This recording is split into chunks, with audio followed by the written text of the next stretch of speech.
at this little NGO here in Berlin at the Villa Borsig, we were told you cannot stop our German exporters from bribing because we will lose our contracts. We will lose to the French, we lose to the Swedes, we lose to the Japanese. And therefore there was indeed a prisoner's dilemma, which made it very difficult for an individual company, an individual exporting country to say we are not going to continue this deadly, disastrous habit of large companies to bribe. So this is what I mean with a failing governance structure, because even the powerful government which we have in Germany comparatively was not able to say we will not allow our companies to bribe abroad. They needed help. And the large companies themselves had this dilemma. Many of them didn't want to bribe. Many of the German companies, for instance, believe that they are really producing a high-quality product at a good price, so they are very competitive. They are not as good in bribing as many of their international competitors are. But they were not allowed to show their strengths because the world was eaten up by grand corruption. And this is why I'm telling you this. Civil society rose to the occasion. We had this small NGO, Transparency International. We began to think of an escape route from this prisoner's dilemma. And we developed concepts of collective action, basically trying to bring various competitors together around the table, explaining to all of them how much it would be in their interest if they simultaneously would stop bribing. And to make a long story short, we managed to eventually get Germany to sign, together with the other OECD countries and a few other exporters, in 1997, a convention under the auspices of the OECD, which obliged everybody to change their laws and criminalize foreign bribery. This is... Well, thank you. I mean, it's interesting. In doing this, we had to sit together with the companies. We had here in Berlin, in the Aspen Institute on the Wannsee, we had sessions with about 20 captains of industry, and we discussed with them what to do about international bribery. In the first session, we had 3 sessions over a course of 2 years. And President von Weizsäcker, by the way, chaired one of the sessions, the first one to take the fear away from the entrepreneurs who were not used to deal with non-governmental organizations. And in the first session, they all said, this is not bribery what we are doing. This is customary there. This is what these other cultures demand. They even applaud it. In fact, Martin Walser still says this today. And so there are still a lot of people who are not convinced that you have to stop bribing.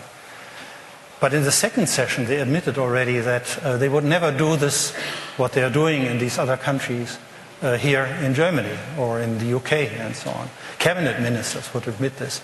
And in the final session, at the Aspen Institute, we had them all sign an open letter to the Kohl government at the time, requesting that they participate in the OECD convention.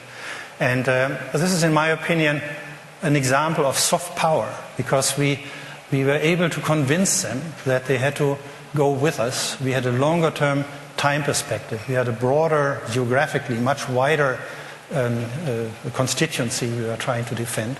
And that's why the law has changed. That's why Siemens is now in the trouble they are in. And that's why MAN is in the trouble they are in.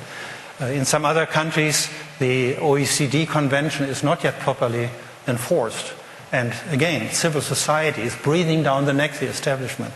In London, for instance, where BAE got away with a huge corruption case which the Serious Fraud Office tried to prosecute.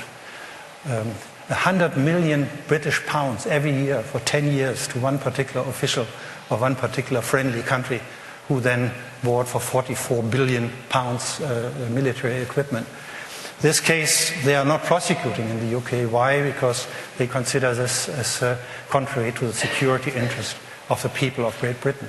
Civil society is pushing. Civil society is trying to get a solution to this problem also in the UK and also in Japan, which is not properly enforcing, and so on.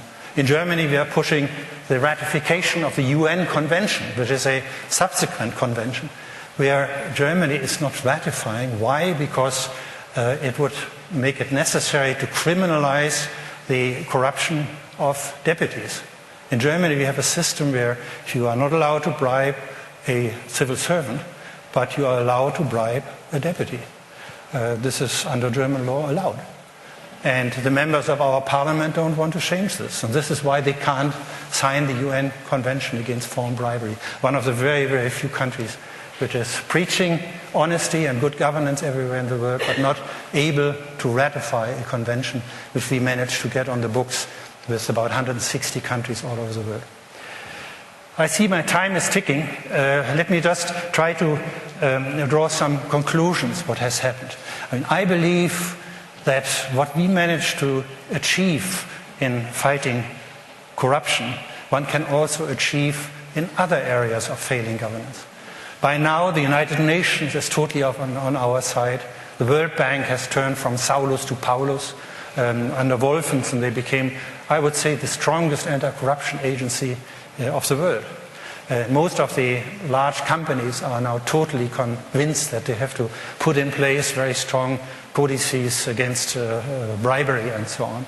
And this is possible because civil society joined the companies and joined the government in the analysis of the problem, in the development of remedies, in the implementation of reforms, and then later in the monitoring of reforms. Of course, if civil society organizations want to play that role, they have to grow into this responsibility. Not all civil society organizations are good. The Ku Klux Klan is an NGO. So we must be aware that civil society has to shape up itself. They have to have a much more transparent financial governance. They have to have a much more participatory governance in many civil society organizations. We also need much more competence of civil society leaders. This is why we have set up the Governance School and the Center for Civil Society here in Berlin, because we believe most of our educational and research institutions in Germany and continental Europe in general do not focus enough yet on empowering civil society, training the leadership of civil society.